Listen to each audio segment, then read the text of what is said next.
বলে ভালো আছে, মা বোন ভালো আছো? দেখো সময় নাই, এখন হেলিকপ্টার ওরা বারবার চিল্লাইতেছে যাওয়ার জন্য, সিগন্যাল দিয়েছে।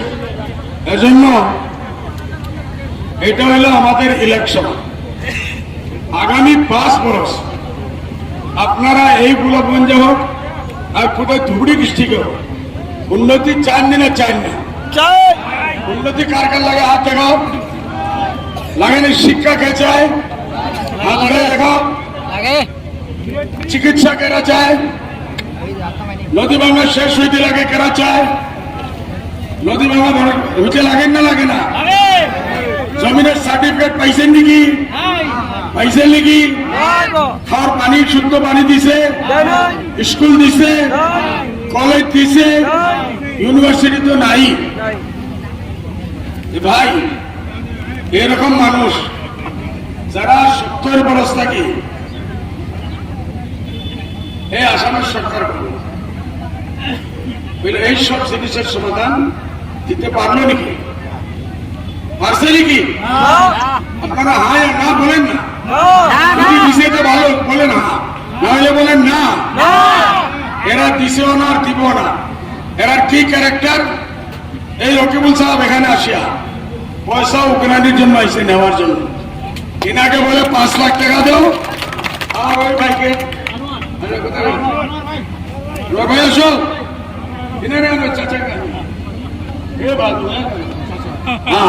এটা হলো আনোয়ার ভাই। জিজ্ঞাসা করেন কত লাখ, বলে 10 লাখ দিতে লাগবে। আরে তুই ইলেকশন খেলতেছে, ভিখারি হয়েছে নাকি? পয়সা থাকে না, বাড়ি দিয়ে শুয়ে পড়। 100 টাকা দিয়া গাড়ির তেল ভরা পয়সা দেয় না।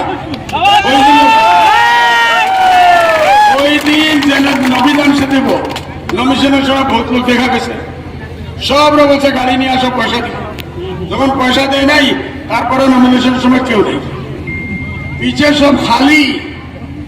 রকিবুল ভাই তোর ডাব্বা খালি। আমরা কাজ লাগেনি না, লাগে না? আমি ধুবড়ি ফুলবাড়ি বিনাচে ব্রিজ বানাইছি, যেটা আগামী পিছে তো বানাইতে পারি নাই 70 বছর মাঝে, আগামী 100 বছর মাঝে রকিবুল এন্ড কোম্পানি কংগ্রেসে বানাইতে পারবে না, পারবে না, পারবে না, পারবে না। তারা চোখে দেখে না।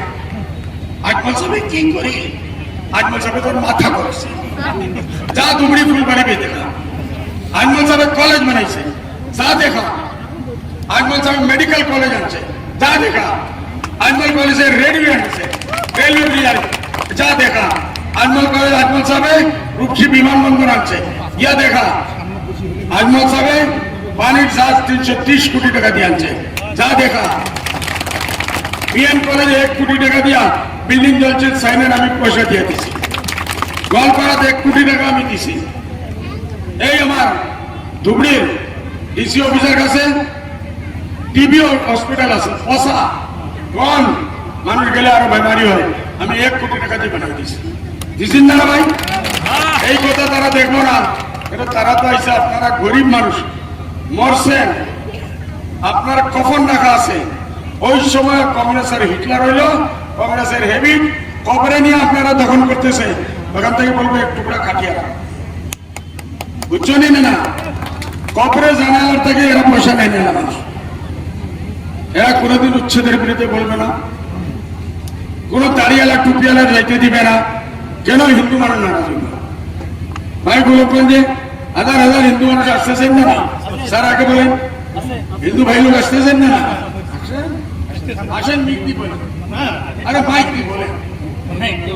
বহু হিন্দু ভাই আকাশের বহু সংগঠন ছেলে আমার সাথে যোগাযোগ করি আছে যে হুজুর আসলে হুজুরের সাথে ভোটকাই দিয়ে ওরা দলে যতটুকু খানা জায়গায় কাটবে প্রতিশ্রুতিবদ্ধ।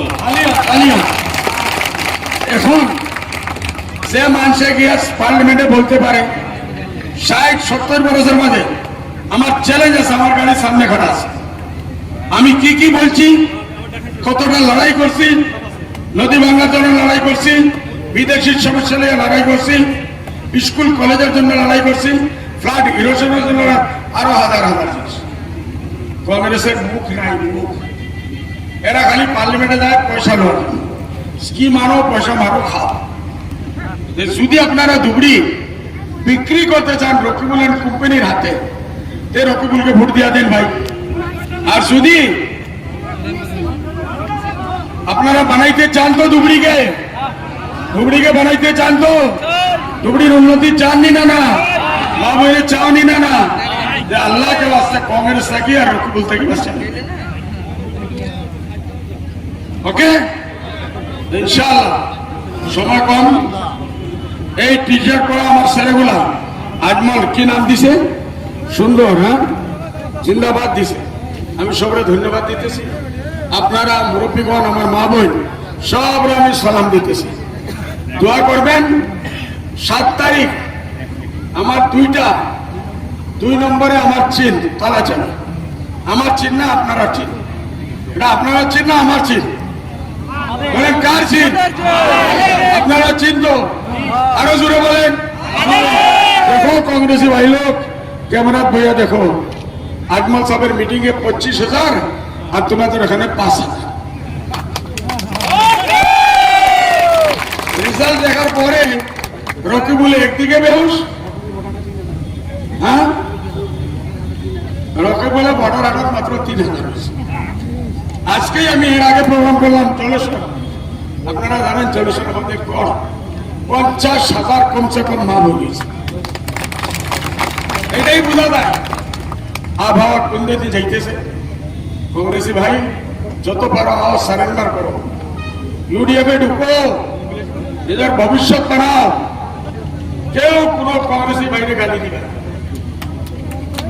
নাকি না প্যার মহব্বত ঠিক আছে ঘরে ঘরে গিয়ে ঢুকবেন ইনশাআল্লাহ ঢুকবেন দিনে না কাজ করবেন দিনে না হুজুরের জন্য ভোট চাইবেন দিনে না ইনশাআল্লাহ আসসালামু আলাইকুম